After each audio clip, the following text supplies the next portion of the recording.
Ahojte, vítajte na kanále, som Matúš a dnes by som sa chcel podeliť o pár detailov a postrehov ohľadne minuloročnej novinky od firmy Goodwe a tou je Wallbox s označením G2TV11K _HCA, keďže u mňa sa jedná o 11 kW verziu a výrobca má ešte v ponuke 22 kW a 7 kW verziu, ktorá je ako jediná jednofázová.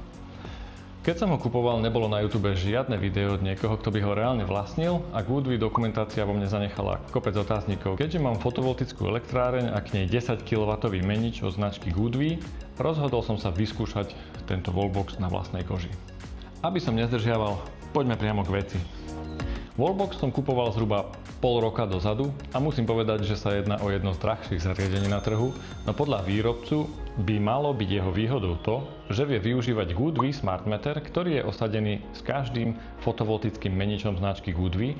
Malo by sa teda jednať o múdry alebo smart Wallbox. K tomu, aby bolo možné elektromobil nabíjať čisto alebo aspoň zväčša s prebytkou fotovoltickej výroby, nám teda odpadá povinnosť inštalovať ďalší smart meter k Wallboxu, ktorý by riadil výkon nabíjania podľa toho, aké sú momentálne prebytky z výroby. Čo je plus, pretože tieto smart metre sú dosť drahé. Výrobca sa chváli tým, že Wallbox dokáže dynamicky meniť a zvyšovať a znižovať výkon nabíjania podľa aktuálnych prebytkov a taktiež ponúka možnosť vykryť krátke výpadky prebytkov z batérie alebo ukončiť nabíjanie, keď sú prebytky nedostatočné. Musím ale povedať, že som doteraz nezistil, ako spomínaná komunikácia s Goodwe Smart Metrom funguje. Výrobca totiž nikde v dokumentácii neupresňuje, či spomínaná komunikácia a odčítanie hodnot prebieha lokálne, o čom ale dosť pochybujem, alebo cez ich vlastný SEMS portál, na ktorý sú obe zariadenia cez cloud pripojené.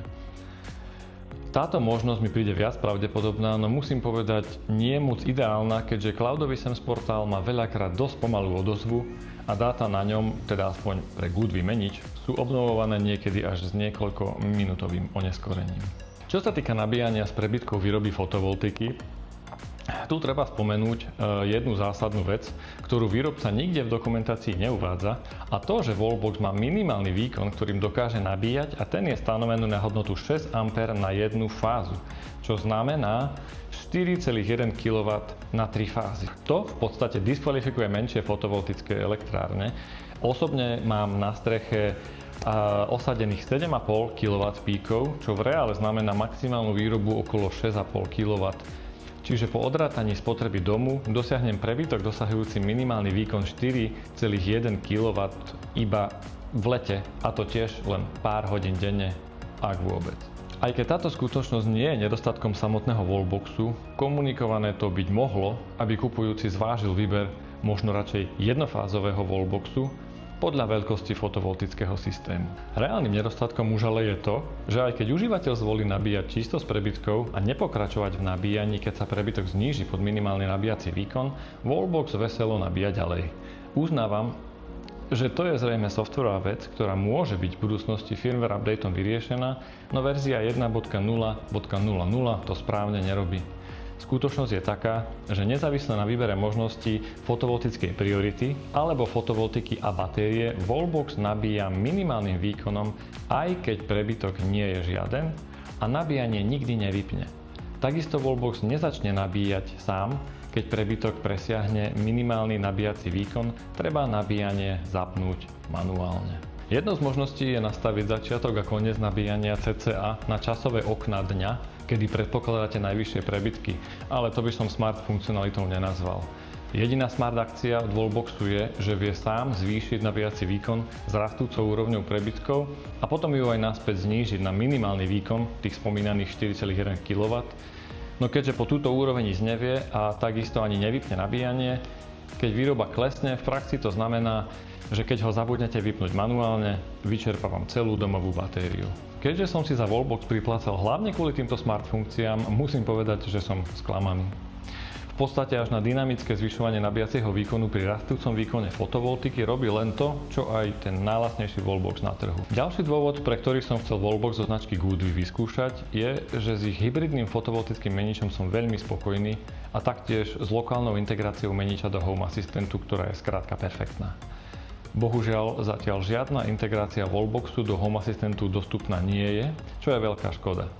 Osobne by som uprednostnil akýkoľvek Wallbox s natívnou lokálnou integráciou do Home Assistantu, kde by si už užívateľ nastavil automatizáciu šitu na mieru jeho systému a potrebám. Aby som bol úprimný, asi pred mesiacom som sa radšej vrátil späť k jednofázovému Tesla Mobile Chargeru do zásuvky, dodávaného s vozidlom a obyčajnému smart plugu, ktorý zároveň meria spotrebu elektrickej energie a je spínaný Home Assistantom. Tesla aplikácia umožňuje cez cloud kedykoľvek meniť výkon nabíjania od 5 až po 13 A, čo pri jednofázovom nabíjaní znamená nabíjací výkon medzi 1150 až 2990 W, čo perfektne reflektuje veľkosť prebytkov mojej 7,5 kW píkovej elektrárne. Keby som to mal nakoniec zhrnúť a vymenovať výhody a nevýhody tohto zariadenia, medzi výhody by patrila aj keď zdanlivá spolupráca s Goodwi meničom a schopnosť využívať Goodwi Smart Meter inštalovaný k fotovoltike. Vyzdvihol by som možno dizajn a dlhý nabíjací kábel, ktorý je súčasťou zariadenia. A myslím, že má 6 alebo 6,5 metra. Všetky možné vstávané ochrany, vrátane prepätia a zbytkového DC prúdu, takže je potreba pred Wallbox osadiť iba prúdový chránič typu A, ktorý je bežný pre všetky elektrookruhy domu, a možno ovládanie Wallboxu na diaľku cez Sense portál, ktorý umožňuje vypnúť, zapnúť nabíjanie, zvyšovať, znižovať výkon. Medzi nevýhody, ktoré sú určite závažnejšie, by som zaradil už spomínaný minimálny výkon nabíjania, ktorý je 6 A na jednu fázu, čo je celkom dosť pre menšie fotovoltiky, a to bez možnosti nabíjania na jednu alebo dve fázy, čo myslím, že už niektoré Wallboxy umožňujú. V tomto prípade by sa možno ideálnejší javil jednofázový Wallbox. Tam je však nevýhodou to, že si auto neviete nabiť plnou 11 kW rýchlosťou, keď to zrovna potrebujete. Osobne by som prijal, keby trojfázový Wallbox dokázal odpájať alebo vypnúť fázy podľa potreby. Ďalšou nevýhodou je chýbajúca integrácia s Home Assistantom, čo je pre mňa veľké mínus, keďže som veľký Home Assistant fanúšik a ovládam cez to celý dom a veľa periférií. A takisto chýba mi tlačidlo na bezdrôtové otváranie a odomýkanie nabíjaceho portu automobilov Tesla, na ktorý som zvyknutý z Mobile Chargeru a ktorý mi veľmi chýba v tomto prípade, pretože musím vždycky otvoriť kabínu a odomknúť nabíjací port predtým, ako ho vyťahnem. Wallbox je jeden z tých drahších na trhu a je propagovaný ako múdry Smart Wallbox, ktorý vie inteligentne regulovať nabíjací výkon tak, aby využil hlavne prebytky z výroby fotovoltiky. No v tomto ma dosť sklamal, keďže, ako som už spomínal, nevypne nabíjanie, keď sa prebytky výroby dostanú pod minimálny nabíjací výkon, akým je schopný nabíjať, ktorý je už tak dosť vysoký. Musím povedať, že som od toho čakal viac, aj keď nehovorím, že sa to v budúcnosti softwarovými updatemi nemôže zmeniť, no Wallbox je už minimálne rok na trhu a zatiaľ žiaden update neprišiel. To by bolo z mojej strany asi všetko. Prosím, podielte sa v komentároch o svoje skúsenosti, ak podobný Wallbox máte, alebo ste vo videu narazili na chybu. Bol by som rád, ak by som sa ohľadom nedostatkov mýlil. Ahojte.